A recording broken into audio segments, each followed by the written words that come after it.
Βγήκαμε για βόλτα έξω από το κτήμα πλέον και δείτε εδώ πέρα ένα μέρος, παιδιά. Αισθάνεσαι λίγο σαν να μην υπάρχει ψυχή, σαν να μην έχει έρθει εδώ ακόμα ο πολιτισμός, δεν έχει φτάσει εδώ ακόμη. Τα πουλάκια. Βέβαια, τα πουλάκια είναι εδώ, απολαμβάνουν τη ζωή τους καθημερινά, χωρίς πολλές ενοχλήσεις. Ήλιος βέβαια αυτή τη στιγμή, πολύ θετικό αυτό, μας αρέσει πολύ, παρόλο που είναι χειμώνας. Και υπάρχουν σπιτάκια, δεν μπορώ να πω ότι δεν έχει σπίτια. Βλέπουμε κάποια κτίρια από εδώ και από εκεί, περιφραγμένα, αλλά ταυτόχρονα είναι καθαρότατη 100% εξοχή Παραγουάης. 2 ώρες δρόμο, λιγότερο για την ακρίβεια, 1,5 ώρα δρόμος από την Ασουνσιόν και ταυτόχρονα πολύ κοντά σε μια πόλη που λέγεται Κακουπέ. Φαντάζομαι ότι είναι πολύ φθηνό να αγοράσεις εδώ γη και ίσως. Δεν ξέρω, μια μέρα να γυρίσουμε και να το κάνουμε.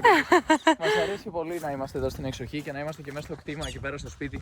Να περπατάμε χωρίς να αντιλαμβανόμαστε πού βρίσκονται τα σύνορα, ας πούμε, του σπιτιού, πού τελειώνει η φύση, πού αρχίζει το σπίτι σου κλπ. Γιατί κακά τα ψέματα, αυτά τα σπίτια στην πόλη όπου έχουμε γεννηθεί και έχουμε και μεγαλώσει και όπως και η πλειοψηφία νομίζω των ανθρώπων που μας παρακολουθεί τα ίδια. Θεσσαλονίκη, Αθήνα, ας πούμε, μιλάμε για ένα τεράστιο ποσοστό. Μετά, άμα βάλεις και Ηράκλειο και 2-3 πόλεις ακόμα, έχουμε πιάσει ένα τεράστιο ποσοστό του πληθυσμού της Ελλάδας.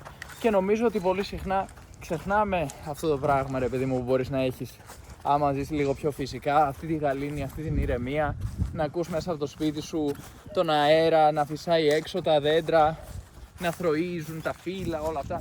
Δηλαδή, είναι ένα άλλο πράγμα, ένα άλλο συναίσθημα που μόνο όταν το νιώθεις μπορείς να το καταλάβεις καλά. Καμιά φορά το βλέπεις λίγο από ταινίες και λες αχ τι ωραία που ήταν τότε κάποτε που είχα ζήσει αυτή τη στιγμή και μετά σε παίρνει λίγο η ζωή και οι ρυθμοί αυτοί, πολύ γρήγοροι πλέον ρυθμοί της ζωής και ξεχνάμε τα βασικά. Εν τέλει δεν ζούμε για να δουλεύουμε, αλλά δουλεύουμε για να ζήσουμε. Και άμα ζούμε συνέχεια σε ένα μέρος απλώς και μόνο επειδή είναι βολικό για τη δουλειά μας, δηλαδή, θα πάω ξέρω εγώ στη Θεσσαλονίκη, θα πάω στην Αθήνα, θα πάω να μείνω στο τάδε διαμέρισμα γιατί βολεύει να παρκάρω το αυτοκίνητό μου κοντά και βολεύει να πηγαίνω στη δουλειά και να γυρνάω πίσω. Εν τέλει, έχεις δομήσει ολόκληρη τη ζωή σου για να δουλεύεις, όχι για να ζεις. Ενώ θα έπρεπε να είναι το αντίθετο. Και καμιά φορά σε αυτά τα μέρη, θέλοντας και μη, αναγκαστικά ζεις. Δηλαδή, βγαίνεις από το σπίτι σου, δεν έχεις και πολλές επιλογές.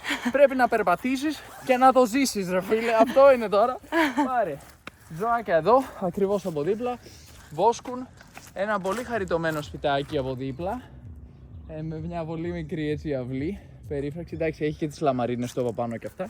Σίγουρα δεν επενδύσανε και πάρα πολύ, αλλά είναι με τα λίγα υλικά που έχουν βάλει εδώ πέρα και τα βασικά, ας πούμε, τη βασική επένδυση που κάνανε. Εμένα μου φαίνεται χαριτωμένο αυτό το σπιτάκι. Αυτή εδώ είναι μια γελαδίτσα. Ναι. Μικρή.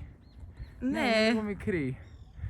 Είναι δεμένη, βλέπω, και οι άλλες πιο πίσω είναι δεμένες. Οι δικές μας δεν είναι δεμένες. Οι δικές μας είναι ελεύθερες. Οι δικές μας είναι ελεύθερες και τις φωνάζει μετά ο επιστάτης, πάει και σφυρίζει και κάνει. Έλεγα στην Νίκη νωρίτερα, λέω εσύ, πώς να τον βλέπουν αυτόν τον τύπο, ας πούμε, οι αγελάδες, να είναι.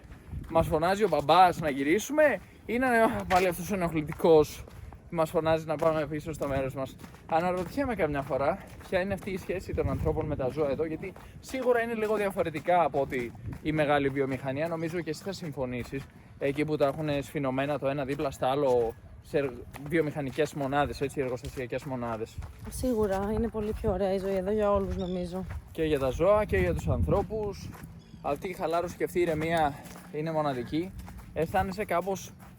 Ρε παιδί μου, ότι η Παραγουάη μπορώ να πω ότι είναι η χώρα που μπορείς να πας και να γλιτώσεις το τέλος του κόσμου, κατά μία έννοια. Πέφτουν βόμβες παντού, χαμός, πόλεμοι, ιστορίες, έρχεσαι στην Παραγουάη, κανένας δεν θυμάται που βρίσκεται η χώρα. Ούτε καν τη γνωρίζουν, Ουρουγουάη λένε, Ουρουγουάη.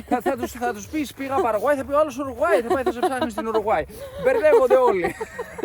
Η Παραγουάη είναι η χώρα που θα πας για να γλιτώσεις το τέλος του κόσμου και όντως θα το γλιτώσεις, γιατί κανείς δεν θα θυμάται πού βρίσκεται, πού βρίσκεσαι, πού είσαι.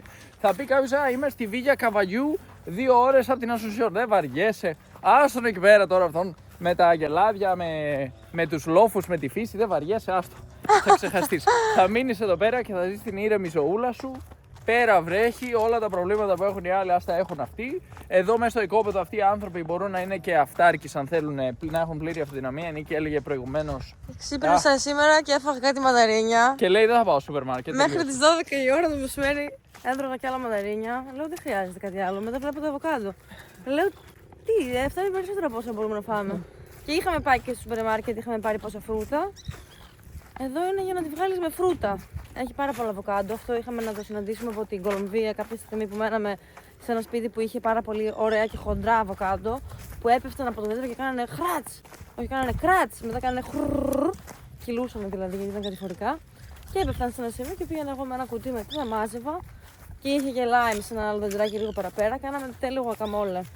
Ούτε σούπερ μάρκετ, ούτε τίποτα. Όλα αυτά τα συσκευασμένα προϊόντα που βλέπουμε στο σούπερ μάρκετ δεν είναι ό,τι καλύτερο. Τι καλύτερο από το να τρώει το καθένα από το δέντρο. Ναι, πολύ καλά και οργανικά επίσης και πολύ special ποιότητα, πολύ ωραία. Εδώ κάποια πουλάκια τα οποία κάνουν ένα θόρυβο που δεν ξέρω πώς λέγονται, αλλά τα βλέπω εδώ στη βάση αυτού του δέντρου. Εδώ, άμα κάνεις. Πολύ ωραίο είναι. Να το. Ένα κίτρινο. Φεύγουνε. Όχι, να το Ανέβηκαν εκεί στο είναι. δέντρο. Τα πιάσαμε. Το βλέπω ή δεν το βλέπω. Είναι εκεί πάνω, εκεί κάπου, ναι, το βρήκες. Το ξετρύπωσες. Ναι, να το, πολύ ωραίο. Να το. Πολύ Κίτρινο. ωραίο, έρχεται κι άλλο. Χαριτωμένα. Πολύ ωραία.